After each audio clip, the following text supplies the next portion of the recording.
ಇವತ್ತು ಭಾಳ ಒಂದು ವಿಶೇಷವಾದ ಒಂದು ಕಾರ್ಯಕ್ರಮವನ್ನು ನಮ್ಮ ಪರಮ ಪೂಜ್ಯ ಅಪ್ಪಾಜಿಯವರು ದಾನಮ್ಮ ದೇವಿ ಉತ್ಸವ ಕಾರ್ಯಕ್ರಮವನ್ನು ಆಯೋಜನೆ ಮಾಡಿದ್ದಾರೆ. ಇದೆಲ್ಲ ನಮಗೆ ಒಂದು ಹೆಮ್ಮೆಯ ವಿಷಯ. ಈ ಸಂದರ್ಭದಲ್ಲಿ ನಾನೊಂದು ವಚನ ಹೇಳ್ತೀನಿ, ಅದು ಅವ್ರಿಗೆ ಸೂಟ್ ಆಗುತ್ತೆ, ಅವ್ರಿಗೆ ಹೋಲುತ್ತೆ ಅಂತ. ಲೋಕದ ಡೊಂಕ ನೀವೇಕೆ ನೋಡುವಿರಿ, ನಿಮ್ಮ ನಿಮ್ಮ ತನುವ ಸಂತೈಸಿಕೊಳ್ಳಿ, ನಿಮ್ಮ ನಿಮ್ಮ ಮನವ ಸಂತೈಸಿಕೊಳ್ಳಿ, ನೆರೆಹೊರೆಯ ದುಃಖಕ್ಕೆ ಅಳುವವರ ಮೆಚ್ಚ ಕೂಡಲ ಸಂಗಮ ದೇವ.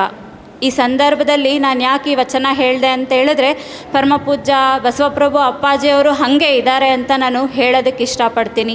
ಲೋಕ ಏನೇ ಹೇಳಲಿ, ಯಾರು ಏನೇ ಹೇಳಲಿ, ನಾನು ಏಂತಕ್ಕೆ ಬಂದಿದ್ದೀನಿ ಈ ಸೃಷ್ಟಿಗೆ, ನಾನೀಗ ಏನಾಗಿದ್ದೀನಿ ಅಂತ ಹೇಳಿ ನಿರಂತರವಾಗಿ ಅವ್ರು ಯಾವತ್ತೂ, ನಾನು ಕೇಳಿರೋ ಪ್ರಕಾರ ಅವ್ರು ಯಾವತ್ತೂ ಕಾವಿ ದೀಕ್ಷೆ ತಗೊಂಡ್ರೋ ಇವತ್ತವರೆಗೂ ನಿರಂತರವಾಗಿ ಅವರ ಕಾರ್ಯಚಟುವಟಿಕೆಗಳಲ್ಲಿ ಭಾಗಿಯಾಗಿದ್ದಾರೆ ಅನ್ನೋದಕ್ಕೆ ಈ ದಾನಮ್ಮ ದೇವಿ ಉತ್ಸವನೇ ಕಾರಣ.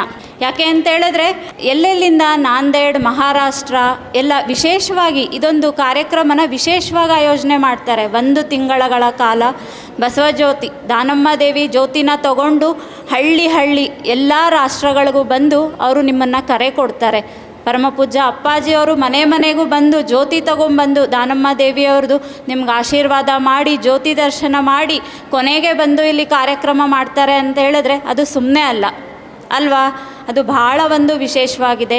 ಅದರಲ್ಲೂ ಈ ವೇದಿಕೆ ಇದೆ ಅಲ್ಲ, ಇವತ್ತು ದಾನಮ್ಮ ದೇವಿ ಉತ್ಸವದ ವೇದಿಕೆ, ಈ ವೇದಿಕೆ ಏನಿದೆ ಅಲ್ಲ, ಅದು ನನಗೆ ಭಾಳ ಖುಷಿ ಕೊಡ್ತಾ ಇದೆ. ಮಕ್ಕಳಿಗೋಸ್ಕರ ಒಂದು ವೇದಿಕೆ ಮಾಡಿದ್ದಾರೆ ನೋಡಿ. ಮುಂದೆ ಅವ್ರಿಗೆ ಅರ್ಥಕೊಂಡಿದ್ದಾರೆ, ಮುಂದೆ ಯಾರನ್ನು ಬೆಳೆಸಬೇಕು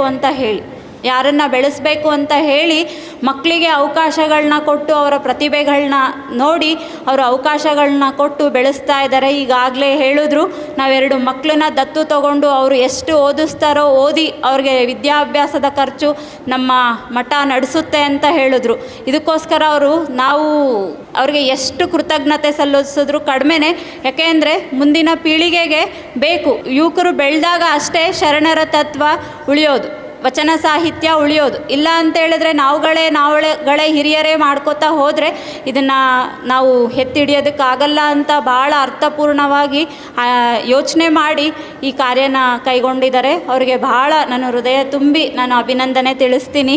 ಹಾಗೆ ಇನ್ನೊಂದು ವಿಶೇಷ ಏನಂದರೆ, ಯಾವಾಗಲೂ ನನಗೆ ಅವ್ರಿಗೆ ನನ್ನ ಮನಸ್ಸಲ್ಲಿ ಒಂದು ವಿಶೇಷ ಸ್ಥಾನ. ಯಾಕೆ ಗೊತ್ತಾ? ನಮ್ಮ ಧರ್ಮಪೀಠದ ಕುಡಿ ಅಂತ. ನಮ್ಮ ಮಾತಾಜಿ ಅಪ್ಪಾಜಿಯವರ ಒಂದು ಕುಡಿ ಇವತ್ತು ವಿಶ್ವ ಪರ್ಯಟನೆ ಮಾಡಿ ನಮ್ಮ ಅಪ್ಪಾಜಿ ಮಾತಾಜಿ ಹೆಸರು ಉಳಿಸ್ತಿದ್ದಾರೆ. ಹೋಗಿ ಎಲ್ಲ ಕಡೆ ನಮ್ಮ ಧರ್ಮ ಪ್ರಚಾರ ಮಾಡ್ತಾ ಇದ್ದಾರೆ. ಪ್ರತಿಯೊಂದು ಕಡೆ ನಮ್ಮ ಅಪ್ಪಾಜಿ ಮಾತಾಜಿ ಎಲೆಮರೆಕಾಯಾಗಿ ಎಲ್ಲೋ ಉಳಿದಿದೆ ಅಂತ ಹೇಳಿ ನನಗೆ ಅನ್ನಿಸ್ತಿತ್ತು. ಈಗ ಇವರು ಕಾರ್ಯಚಟುವಟಿಕೆಗಳನ್ನ ನೋಡಿದಾಗ, ಇಲ್ಲ, ನಮ್ಮ ಮನೆಯಲ್ಲಿ ಬೆಳೆದಂಥ ಕುಡಿ ಅದು ಎತ್ತಿ ಹಿಡಿತಿದೆ ಅಂತ ಹೇಳಿ ಯಾವಾಗಲೂ ನನ್ನ ಆತ್ಮದಲ್ಲಿ ಅವ್ರ ಬಗ್ಗೆ ಭಾಳ ಒಂದು ಹೃದಯಪೂರ್ವಕವಾದ ಒಂದು ಅಭಿನಂದನೆನ ತಿಳಿಸ್ತೀನಿ. ಈ ನಮ್ಮ ಇನ್ನೂ ಮುಂದಿನ ದಿನಗಳಲ್ಲಿ ನಮ್ಮ ಮಾತಾಜಿ ಅಪ್ಪಾಜಿಯವರ ಒಂದು ಕಾರ್ಯಚಟುವಟಿಕೆಗಳನ್ನು ಇಡೀ ಪ್ರಪಂಚಕ್ಕೆ ಅವರು ಮುಟ್ಟಿಸ್ಬೇಕು. ಹೆಚ್ಚಿನ ಒಂದು ಶಕ್ತಿ ಗುರು ಬಸವಣ್ಣನವರು, ನಮ್ಮ ಮಾತಾಜಿ ಅಪ್ಪಾಜಿಯವರ ಹಾರೈಕೆ ಅವ್ರಿಗೆ ಯಾವಾಗಲೂ ಸಿಗಬೇಕು.